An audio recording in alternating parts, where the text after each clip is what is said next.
Hi guys, welcome to Minute Mondays. Today, I want to talk about the 5 main tips to save battery life on your iPhone. These tips are especially important for the days we won't be near a phone charger for long hours, but we still want to have our phone accessible. I personally have an iPhone 6s and find that these tips help my battery last throughout my workday and way past the hours I've gotten home. Yes, this includes my frequent social media check-ins and YouTube video watching on my commute to and from work. Okay, let's get started. First, it helps to turn your phone to low power mode. This mode reduces some of your phone features such as email fetch, background app refresh, automatic downloads, and auto lock. In order to access low power mode, go to Settings and scroll to Battery. I want to point out 2 tools to have a better understanding of your battery. Here, you can see your battery level and activity for the last 24 hours and up to the last 10 days. You can also scroll to Battery Health, and it will indicate your battery's maximum capacity. A normal battery should retain up to 80% of its original capacity. Okay, let's turn on low power mode. Go back to Battery and tap on the circle next to low power mode. It turns green to indicate it is on. Second tip. This is more of a 3-in-1 tip. There are 3 features you don't usually need when you're out and about. These are handoff, background app refresh, and Airdrop. From Settings, go to General and select Airdrop. Airdrop lets you share files instantly with other iPhone users. I like to have contacts only selected, which means I am only discoverable by my contacts to share files with. You can also have receiving off, meaning no one can share files with you until you turn Airdrop back on. Having everyone selected allows any nearby iPhone users to share files with you. If you're in a crowded place, this may not be the best option, as you may get random requests asking to share files. Trust me, I've heard stories from friends riding the New York City subway system. It could get quite interesting.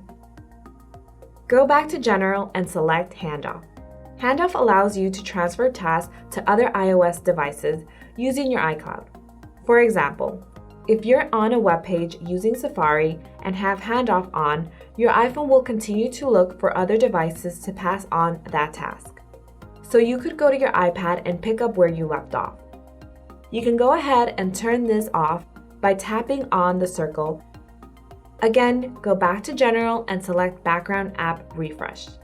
You have the option for your apps to continuously refresh either while on Wi-Fi or while on both Wi-Fi and cellular data. I like to have this off, therefore apps like Facebook and Instagram aren't constantly refreshing and therefore preserving battery. Third tip. Let's limit the analytics data provided to Apple. Our iPhones send Apple daily diagnostic and usage data. From Settings, scroll to Privacy and scroll down to Analytics. You can go ahead and turn off whatever you don't want to share. I like to turn off all the options. Fourth tip is managing your location services. Go back to Privacy and select Location Services. As you see here, it reads Location Services uses GPS, Bluetooth, and crowdsourced Wi-Fi hotspots and cell tower locations to determine your approximate location. You can scroll through your apps and determine which don't need location services and select Never or while using the app.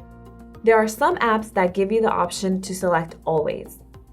I would suggest changing that to while using app or Never. Always will continue to drain your battery even while not using the app. If you scroll all the way down and select System Services, you will see many options. Scroll down to the Product Improvement section. Here, you will see the ways that iPhone collects data. You can go ahead and turn those off.